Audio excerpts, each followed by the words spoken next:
আসসালামু আলাইকুম রহমতুল্লাহ। প্রিয় দর্শক, ফজরের নামাজের পর 41 বার বিসমিল্লাহির রহমানির রহিম পড়লে কি হয়?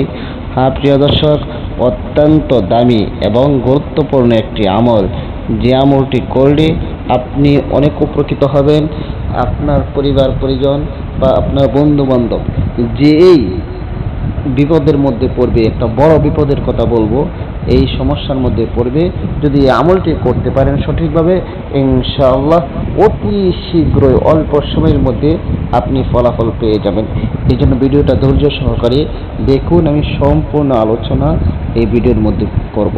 প্রিয় দর্শক, কি বলেছি যে ফজরের নামাজের পরে 41 বার বিসমিল্লাহির রহমানির রহিম পড়লে কি হয়, সেই বিষয়টা শুরু করার আগে আপনাদের কাছে একটা রিকোয়েস্ট, যারা আমার চ্যানেলের মধ্যে নতুন আছেন অবশ্যই চ্যানেলটি সাবস্ক্রাইব করে পাশে থাকা বেল আইকনটি বাজিয়ে দেবেন।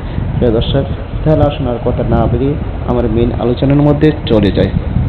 প্রিয় দর্শক, যখন ফজরের নামাজ আদায় করা হয়ে যাবে, এরপরে আপনি ওযু অবস্থায় পশ্চিম দিকে ফিরে আপনি আমলটি শুরু করবেন। আর কি কথা আগেই বলে রাখি, আমলটি করার সময় নিরিবিলি স্থানের মধ্যে বসবেন, যেন কেউ আপনাকে ডিস্টার্ব না করে বা কারোর সাথে আপনার কথা বলতে না হয়, এমন একটি স্থানের মধ্যে আপনি বসে যাবেন। যখন আপনি পবিত্র অবস্থায় একটি নিরিবিলি স্থানের মধ্যে বসে যাবেন, বসে যাওয়ার পর 3 বার ইস্তিগফার করবেন। আস্তাগফিরুল্লাহ রাব্বি মিন কুল্লি যামবি ওয়া আতুবু ইলাইহি লা হাওলা ওয়ালা কুওয়াতা ইল্লা বিল্লাহি আলিয়্যিল আযীম। আস্তাগফিরুল্লাহ রাব্বি মিন কুল্লি যামবি ওয়া আতুবু ইলাইহি লা হাওলা ওয়ালা কুওয়াতা ইল্লা বিল্লাহি আলিয়্যিল আযীম। আস্তাগফিরুল্লাহ রাব্বি মিন কুল্লি যামবি ওয়া আতুবু ইলাইহি লা হাওলা ওয়ালা কুওয়াতা ইল্লা বিল্লাহি আলিয়্যিল আযীম। এরপর 3 বার যে কোনো দরুদ শরীফ পড়ে নেবেন। তবে পরামর্শ থাকবে দরুদ ইব্রাহিম পড়ে নেওয়ার চেষ্টা করবেন। আর যদি দরুদ ইব্রাহিম না পারেন, যে কোনো দরুদ আপনি পড়ে নেবেন। আমি দরুদ ইব্রাহিম পড়তেছি। আল্লাহুম্মা সাল্লি আলা মুহাম্মাদিন ওয়া আলা আলি মুহাম্মাদ কামা সাল্লাইতা আলা ইব্রাহিম ওয়া আলা আলি ইব্রাহিম ইন্নাকা হামিদুম মাজিদ।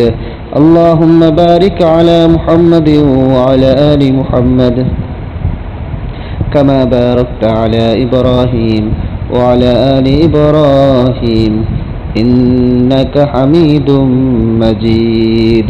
এরকম ভাবে 3 বার ইস্তিগফার এবং 3 বার দুরূদ শরীফ পড়ার পর এরপর হাতে একটি তাসবিহ নেবেন বা ডিজিটাল তাসবিহ নেবেন, যেন আপনার 41 বার বিসমিল্লাহির রহমানির রহিম পড়া শুরু করবেন, যেন এর মধ্যে কোনো কম বেশি না হয়, এরকম ভাবে পড়বেন। বিসমিল্লাহির রহমানির রহিম, بسم الله الرحمن الرحيم، بسم الله الرحمن الرحيم، بسم الله الرحمن الرحيم، بسم الله الرحمن الرحيم، بسم الله الرحمن الرحيم، بسم الله الرحمن الرحيم। এরকম ভাবে আপনি 41 বার পড়বেন। এরপর আবারও 2 বার দরুদ শরীফ পড়ে নেবেন, যে কোনো দরুদ শরীফ পড়েন আপনারা পড়ে নেবেন।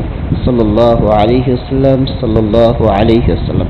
প্রিয় দর্শক, যখন আপনি এভাবে আমলটি করে নিলেন, করে নেওয়ার পরে এটা কেন করলেন, যার জন্য করতেছেন, অবশ্যই এটার ফলাফল পাবেন। হ্যাঁ প্রিয় দর্শক, যার জন্য এই আমলটি করতেছেন, সে আপনার সন্তান হোক, আপনার পরিবারে যে কেউ হোক, বা আপনার কর্মচারী যে কেউ হোক, এরকম কাজ যদি করে থাকে, এই সমস্যার মধ্যে পড়ে থাকে, আর তার জন্যই তো আমলটি করবেন। তবে আমলটি কোথায় করবেন সেই বিষয়টা আমি বলতেছি। এবার আসেন এটা কেন করবেন। এই আমলটি 41 দিন করবেন।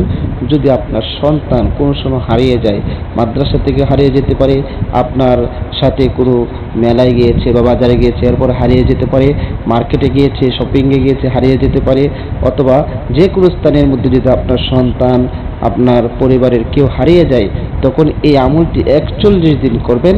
ইনশাআল্লাহ আপনার সন্তান ফিরে আসবে, আপনার সন্তানকে পেয়ে যাবেন। অথবা আপনার ঘরের কেউ, কোনো কর্মচারী, কোনো গোলাম যদি পালিয়ে যায়, না বলে যে কোনোভাবে অন্যায় করে যদি পালিয়ে যায় এবং তার খোঁজ খবর যদি পাওয়া না যায়, এই আমলটি যদি 41 দিন করতে পারেন, ইনশাআল্লাহ সে ফিরে আসবে। প্রিয় দর্শক, এই আমলটি ওই ঘরের মধ্যে করবেন যেখান থেকে আপনার সন্তান হারিয়ে গিয়েছে বা চলে গিয়েছে, বা যে স্থানের মধ্যে আপনার সন্তান মানে যেই ঘর থেকে ঘরে থাকা অবস্থায় আপনি আপনার ঘরে থাকেন, তাকে বাজারে নিয়ে গেছেন, তখন আপনার ঘরে বসেই আমলটি করবেন। মাদ্রাসা থাকা অবস্থায় যদি হারিয়ে যায় তখন মাদ্রাসার মধ্যে আমলটি করবেন। অর্থাৎ যেখানে বসবাসরত অবস্থায় কোনো জায়গায় ঘুরতে গিয়ে হারিয়ে গিয়েছে, তখন ওই ঘরের মধ্যে বসে যেখানে অবস্থান করতো, মাদ্রাসায় থাকুক বা বাড়িতে থাকুক, সেখানে কি করবেন? আমলটি করবেন। আমলটি করলে ইনশাল্লাহ 41 দিন যদি এভাবে আমল করতে পারেন, আপনার সন্তান, আপনার গোলাম যে কেউ হোক ফিরে আসবে ইনশাআল্লাহ। প্রিয় দর্শক, ভিডিওটা ভালো লাগলে অবশ্যই লাইক, কমেন্ট, শেয়ার করতে ভুলবেন না।